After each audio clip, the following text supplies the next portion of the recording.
Now, I noticed some things that in that review that were just simply wrong. So I emailed this site, and once again, they did not print my email. So I'm going to read my email out to you. So my email was sent on Tuesday the 5th at 11:33 a.m. and it hasn't been up yet, and I don't believe it will be. And I said, "Hi GC, I've read your review of DOA 6 and I'm confused as to how you ended up with that write-up. My daughter and I play DOA and have done so for years. We like to tag up together in offline mode and fight together versus AI. We've done this on DOA 4 and 5 and enjoy our sessions. We were both looking forward very much to DOA 6 and I downloaded and played the first beta and then the deluxe demo before buying a physical version at launch. There are many issues worthy of discussing in an appraisal of the game. Neither my daughter or myself would say we are in a position to cover everything, as we have finer workings of the game to get to grips with, but we can both offer our considered opinion on much of what DOA 6 offers so far. Your review states that the tutorial is good, when neither my daughter or myself consider it to be particularly helpful. Example, tutorial number 5.2, Mid Holds Part 2, says that the player should press away direction and hold square, PS4, to perform a mid hold against a mid kick. Wrong.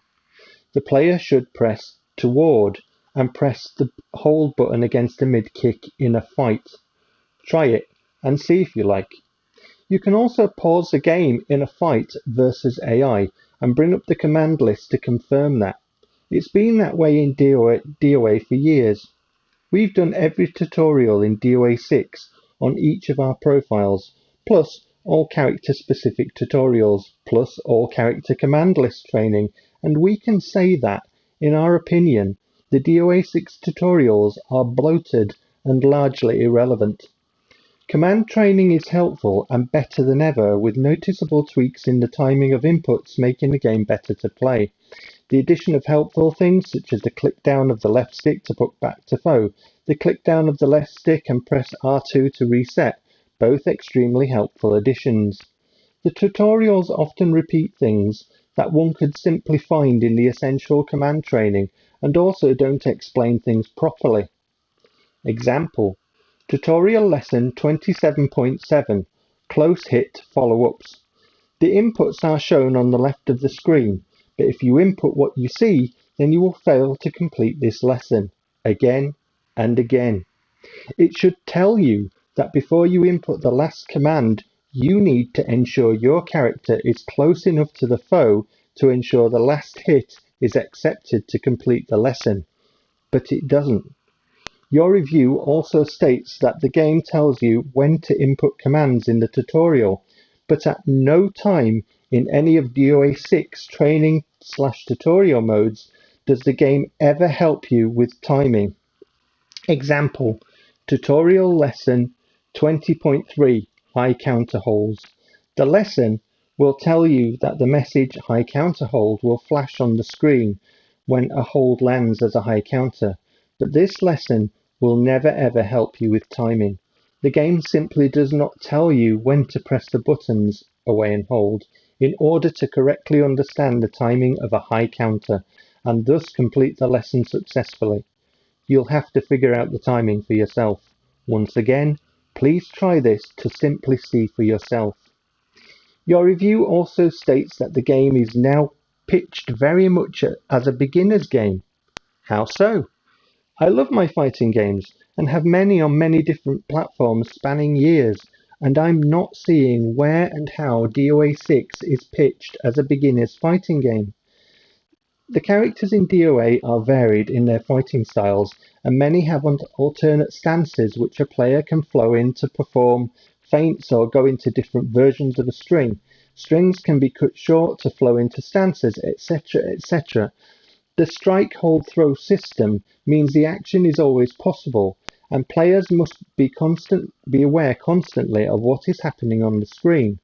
Perhaps your reviewer mistook the fun of DOA's style of play as being for beginners?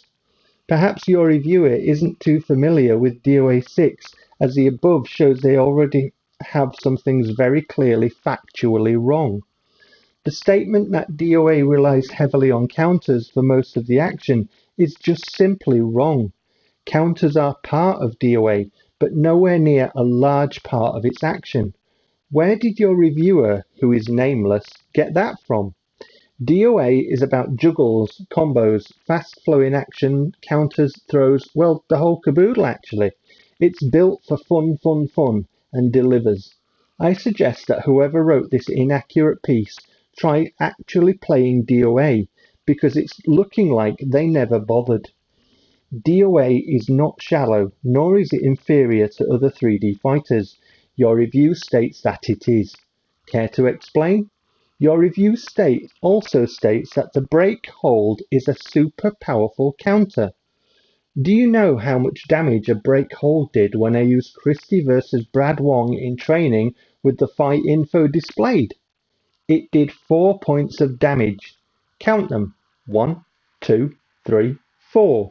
A whole 4 points of damage from this super powerful counter. Once again, you can set this up in DOA 6 training mode and see for yourself. You say DOA 6 is grubby and creepy. I find your inaccurate review grubby, and the fact that you are supposed to be professional and objective, giving fair critiques of games, yet come up with this inaccurate piece, I find creepy. Now, your comment about grubby and creepy leads me nicely on to the sexism issue you dredge up in every review of DOA games. It's always the women you focus on, never the six-packs, the rippling pectorals, the sexualized physique of the males, and largely you seem silent about the fact that male characters can often be kitted out in nothing but a pair of trunks. No, according to GC, it's the women their reviewers should largely focus on. Why? Surely, if males and females are portrayed equally, then what we have is equality? Perhaps your reviews of all future fighting games should feature this one-sided take on how female characters are portrayed, and you can call them grubby and creepy too. Perhaps Soul Calibur's character creation mode can be singled out, and you can focus upon the character creation mode where the player can set the boob size of their female creation to as big as the game will allow, while dressing them in as little as the game will allow, all the while neglecting to mention how you can make a buffed up male with similarly little to wear. Perhaps you'll have to start referring to Street Fighter as grubby and creepy with their equally sexualized female characters, Cammy's bum displayed for all to admire in her tight revealing suit, Arminka's boobs pushed up and out by her costume, the swimsuit DLC pack for Street Fighter V, etc., all the while ignoring the sexualized buffed up males who go bare-chested wearing shorts. I'm getting the impression from putting forward facts and balance that something is hugely amiss when I read reviews on GC about DOA. There is much to discuss about DOA 6, and not all of it is favourable, and yet your review does nothing to address the issues affecting gameplay and its mechanics, about this iteration's changes compared to 5's workings. The super was mentioned in your review, but inaccurately so in part, as I've shown above, and yet DOA 6's gameplay has changed to utilise the super and emphasise its presence. This very thing has led to alterations in the game whereby both my daughter and myself are feeling a little disappointed with the game. There are balancing issues to be sorted, and they need to be. The costume unlock system needed sorting, because it was just unfair. It has had a recent alteration and will get a further patch, as a lot of players are very unhappy with it. Your review mentioned that the more revealing outfits took more time to unlock. Wrong. The unlock system doesn't work like that. The costume parts unlocked via fighting online /quest mode /arcade time attack survival were and still are random. Where did your reviewer get such info? It's simply not good enough on your part to allow such an inaccurate write-up. There are further issues with the game that needed discussing in an objective, fair and informed way, rather than the predictable, old and largely one-sided sexism drivel you spew. Your own opinion and morals should be kept just that, your own. And if you still feel the need to spew such trash, you should at least extend that to all games.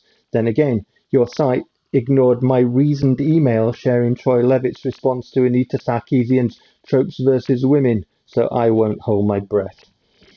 Other issues your review didn't mention: the lack of tag mode and the fact it will be patched in at a later stage.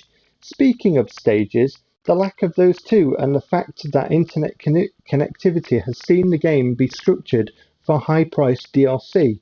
All issues that needed covering that was simply ignored in favour of what was actually delivered. Disgusting. Yours sincerely, and then I put my PSN ID, God's Own Medicine.